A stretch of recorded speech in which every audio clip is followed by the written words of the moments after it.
Obrigada, Sra. Presidente. Começo por cumprimentar a Sra. Presidente da CIT e o Sr.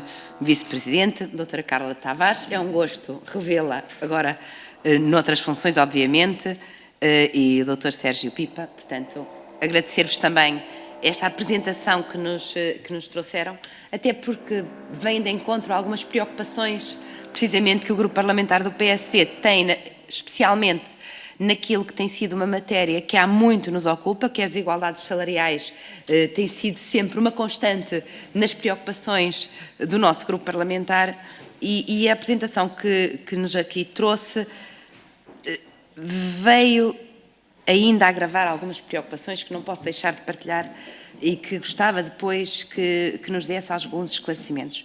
Primeira preocupação com que fiquei depois de ouvir, falando dos dados do primeiro semestre e também do ano anterior. Porque, ao contrário do que seria expectável, nós temos um aumento dos casos. Se este ano, eu consegui tirar uma fotografia, portanto, porque não tinha aqui a apresentação, nós vimos sempre num aumento, desde 2020, houve menos casos em 2019 e a partir daí temos vindo num aumento. 2024, já estou a falar daqueles que são os dados expectáveis, atendendo que foram até junho e, portanto, fazendo uma previsão com toda a margem de erro que possa acontecer.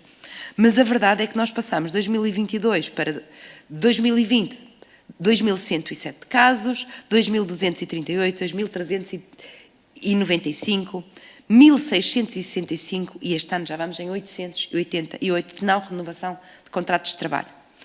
Da mesma forma que temos uma evolução, 2021 não pode contar porque é o ano dos lockdowns da pandemia, portanto, em termos estatísticos é um ano absolutamente anormal, mas também os números continuam a ser preocupantes, sendo que este ano, embora com uma pequena diminuição, vem na senda dos anos anteriores, bem como as questões dos despedimentos.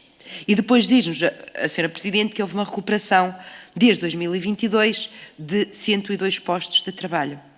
Tendo em conta que os números são avassaladores, os 102 postos de trabalho são realmente números muito baixos de recuperação ou de reversão de decisões que estavam previamente tomadas quando da chegada à CIT. E eu gostava, tendo em conta esta nossa preocupação nesta matéria, se podia aprofundar mais os porquês, razões, quer destas reversões, quer de não se ter tido sucesso nas outras situações e o que é que as despolutou. Parece-me que era importante até para monitorizarmos e precavermos soluções que possam vir no futuro relativamente a estes dados.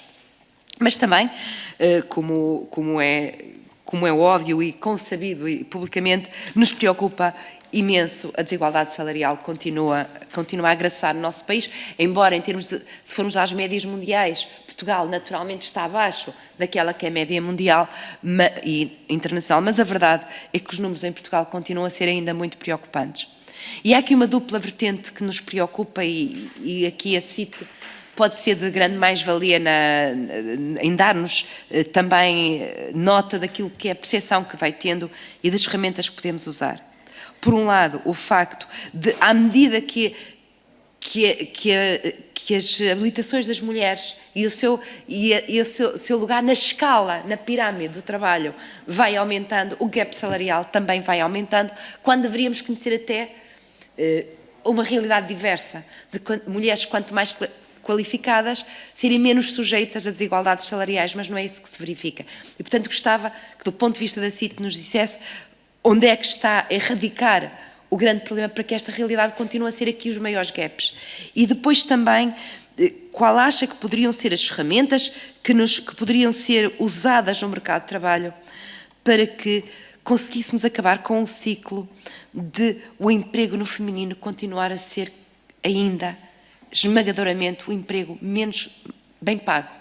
Aquelas são as funções que têm menos relevância na sociedade e também nos rendimentos, porquanto isto cria um ciclo e uma visão holística de mulheres que ganham menos, mais pobres durante a vida ativa e depois com uma velhice também menos digna, porque o rendimento é menor, fruto da sua carreira contributiva.